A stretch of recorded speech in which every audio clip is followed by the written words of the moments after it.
Êxodo capítulo 11, aquilo que eu falei para os irmãos, né? Deus, a cada duas pragas, avisando uma terceira praga sem aviso, Deus avisando, avisando, agora esgotou. O julgamento final. Hoje nós vamos ver Deus anunciando o julgamento final. Em comparação com os dias de hoje, é a mesma coisa. A Bíblia tem vários avisos. E Deus vai avisando, ensinando, exortando, ali para que a gente tenha uma postura correta, ensinando a quem não conhece a palavra a se converter. São avisos de Deus, mas um dia também chegará o julgamento final, da eternidade. Quando Cristo voltar, aí acaba a misericórdia e vem a justiça de Deus. E hoje essa justiça vai chegar ao Faraó, e ao Egito e aos deuses com D minúsculo, né? Porque não são deuses, né? Só há um Deus. Então, no capítulo 1, diz o seguinte: Disse então o Senhor a Moisés: Enviarei ainda mais uma praga sobre o Faraó e sobre o Egito. Somente depois desta, ele os deixará sair daqui e até os expulsará totalmente. Diga ao povo, tanto aos homens como às mulheres, que peça aos seus vizinhos objeto de prata e de ouro. O Senhor tornou os egípcios favoráveis ao povo. E o próprio Moisés era tido em alta estima no Egito pelos conselheiros do Faraó e pelo povo. Ou seja, eles não vão sair de mãos vazias, como o próprio Senhor prometeu. E também disse lá para Abraão, né, que seriam escravos, mas seriam libertos e sairiam também com as mãos cheias. Né? Disse, pois, Moisés ao Faraó, versículo 4: Assim diz o Senhor: por volta da meia-noite, passarei por todo o Egito. Todos os primogênitos do Egito morrerão, desde o filho mais velho do Faraó, herdeiro do trono, até o filho mais velho da escrava que trabalha no moinho, e também todas as primeiras crias do gado. Haverá grande pranto em todo o Egito, como nunca houve antes, nem jamais haverá. Entre os israelitas, porém, nem sequer um cão latirá contra o homem ou animal. Então vocês saberão que o Senhor faz distinção entre o Egito e Israel. Todos esses seus conselheiros virão a mim e se ajoelharão diante de mim, suplicando: saiam, você e todo o povo que o segue. Só então eu sairei. E com grande ira, Moisés saiu da presença do Faraó.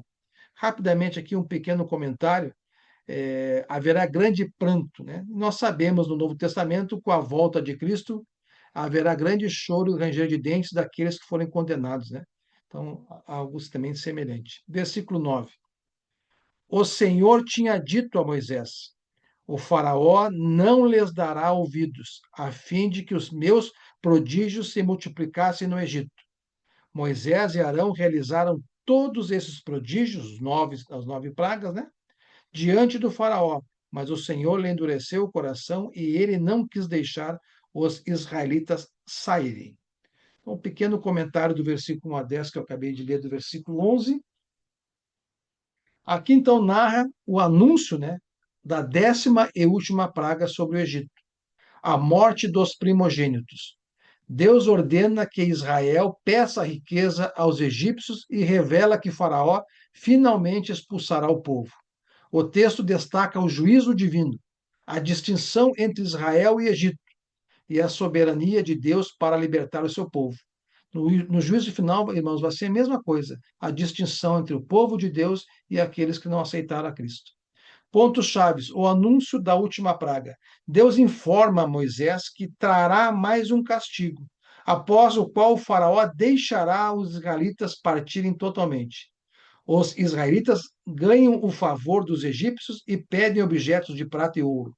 Isso foi predito lá em Gênesis, capítulo 15, versículos 13 e 14, né, quando o Senhor disse a Abraão, que diz, então o Senhor lhe disse a Abraão, né, saiba que os seus descendentes, Abraão, serão estrangeiros numa terra que não lhes pertencerá, onde também serão escravizados e oprimidos por 400 anos. Mas eu castigarei a nação, a quem servirão como escravos, e depois de tudo sairão com muitos bens. Então a promessa vai ser efetivada. A morte dos primogênitos, Moisés avisa Faraó que por volta da meia-noite todo primogênito no Egito morrerá, desde o filho de Faraó até o dos servos e animais.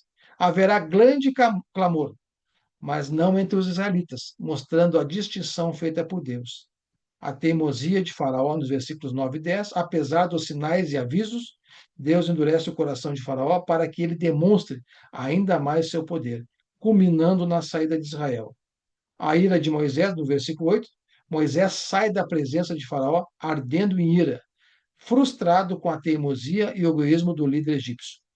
Este capítulo, então, 11, serve como introdução à instituição da Páscoa, que ocorre no capítulo 12, representando o ápice da libertação de Israel da escravidão. Então, nós vamos começar aqui o Leu 12 sobre a Páscoa. E nós cristãos, nós sabemos o que é a Páscoa. Páscoa bíblica, não a Páscoa essa que o mundo festeja e comemora. Então, a Páscoa, quem quiser compreender melhor, basta ler o capítulo 12 que vamos ler agora. O Senhor disse a Moisés e a Arão, no Egito: Este deverá ser o primeiro mês do ano de vocês. Digam a toda a comunidade de Israel que no 10º dia deste mês, é o mês de abril, Abib, todo homem deverá separar um cordeiro ou um cabrito para a sua família, um para cada casa. Então, nós sabemos que quando Deus dá uma ordem, um mandamento, tem que ser cumprido à risca, sem negociação, sem mudar nada. Se uma família for pequena, demais para um animal inteiro, deve dividi-lo com seu vizinho mais próximo, conforme o número de pessoas e conforme o que cada um puder comer. O animal escolhido será macho de 1 ano, sem defeito, e pode ser cordeiro ou cabrito. Então, esse animal de sacrifício para libertar o povo de Israel a não ter a morte dos primogênitos, a libertação da escravidão, é um cordeiro sem defeitos. E esse cordeiro vai representar Jesus Cristo na cruz, né? No Novo Testamento. Guardem-no até o 14º dia do mês. Então, separa no 10º e guarde até o 14º dia, quando toda a comunidade de Israel irá sacrificá-lo ao pôr do sol. Passem, então, um pouco de sangue nas laterais e nas vigas superiores das portas das casas, nas quais vocês comerão o animal. Então, depois que abater o animal, vão passar o sangue nas vigas, nas laterais das portas. Naquela mesma noite, então, vão estar sacrificados e comendo. Comerão a carne assada no fogo, com ervas amargas e pão sem fermento. Então, esta é a Páscoa, né? A ceia da Páscoa. Não comam a carne crua, nem cozida em água, mas assada no fogo. Cabeça, pernas e vísceras, não, né? Não comam a carne crua, nem cozida em água, mas assada no fogo, cabeça, pernas e vísceras. Não deixem sobrar nada até pela manhã. Caso isso aconteça, queimem o que restar. Então não pode sobrar nada, sobrou para queimar. Ao comerem, estejam prontos para sair. Então, ao fazer a refeição, estejam prontos para sair, porque ele está avisando que eles serão expulsos, né? Cinto no lugar, sandália nos pés e cajado na mão. Comam apressadamente, esta é a Páscoa do Senhor. Então, aqui nós aprendemos, até para ensinar para os nossos filhos cristãos, quando vão crescendo, o que é a Páscoa bíblica, que é uma diferença dessa Páscoa comemorada pelo mundo. Naquela mesma noite passarei pelo Egito e matarei todos os primogênitos, tanto dos homens como dos animais, e executarei juízo, o juízo final para o faraó, para o Egito e para os deuses, né? Assim como também terá na volta de Cristo o juízo final. Então, executarei o juízo sobre todos os deuses do Egito. Eu sou o Senhor. O sangue será um sinal para indicar as casas em que vocês estiverem. Quando eu vir o sangue, passarei adiante. A praga de destruição não os atingirá quando eu ferir o Egito. No juízo final vai ser a mesma coisa, irmãos. Quando Deus nos ver, vai ver o sangue de Cristo em nós, o sangue de Cristo derramado na cruz por nós que aceitamos Jesus como Senhor e Salvador. não vai enxergar esse sangue naqueles que não aceitarem Cristo como Senhor e Salvador e virem se batizar. E, infelizmente, não aceitaram, então vai ter juízo eterno para eles, e nós, graças a Deus, não. Então, este dia será um memorial que vocês e todos os seus descendentes celebrarão como festa do Senhor. Então, é um mandamento. E esse mandamento foi cumprido por Cristo. Cristo começou o ministério com 30 anos, até os 33, participou de 3 Páscoas depois de ter iniciado o ministério, e na última Páscoa a gente sabe que ele instituiu a ceia do Senhor. Agora vamos entrar na nova aliança, agora não vão mais comemorar o fim da escravidão, agora é um novo povo, judeus que aceitaram a Cristo, gentios que aceitaram a Cristo, agora vocês vão comemorar a ceia do Senhor. Em memória de mim, eu vou morrer por vocês. Meu Pai me trouxe para morrer por vocês, para não esquecerem, né? Então, aqui falando sobre a Páscoa, celebrem-no como decreto perpétuo, durante 7 dias como um pão sem fermento, após. No primeiro dia, tirem de casa o fermento, porque quem comer qualquer coisa fermentada no primeiro ao 7º dia será eliminado de Israel. Isso após a Páscoa, a ceia da Páscoa. Convoque uma reunião santa no primeiro dia e outra no 7º. Não façam nenhum trabalho nesses dias, exceto o da preparação da comida para todos. É só os que poderão fazer. É só o que poderão fazer. Então, um pequeno comentário aqui vou ler do 12, do 1 ao 13. Estamos no 16, né? Então, aqui escreve, irmãos, a instituição da Páscoa judaica, o Pessah, né? O Passar, onde Deus ordena aos israelitas sacrificarem um cordeiro e marquem os umbrais das portas com sangue, para evitar a morte dos primogênitos durante a 10ª praga no Egito. Este ato simboliza a proteção divina, a libertação da escravidão e é um memorial perpétuo da salvação de Deus da escravidão do Egito. E hoje a ceia é um memorial perpétuo até a volta de Cristo da escravidão contra o pecado daqueles que aceitaram o Senhor Jesus. Pontos-chave dessas passagens, então, novo calendário. Nós vimos aqui, Deus ordena que o mês da libertação, a Bíblia, abril, se torna o primeiro mês do ano. Então, ele muda o calendário para os israelitas, simbolizando uma nova vida e uma nova identidade. A escolha do cordeiro. Cada família deveria separar um cordeiro, um cabrito macho, de 1 ano e sem defeito, no 10º dia do mês, no mês de Abib e mês de abril.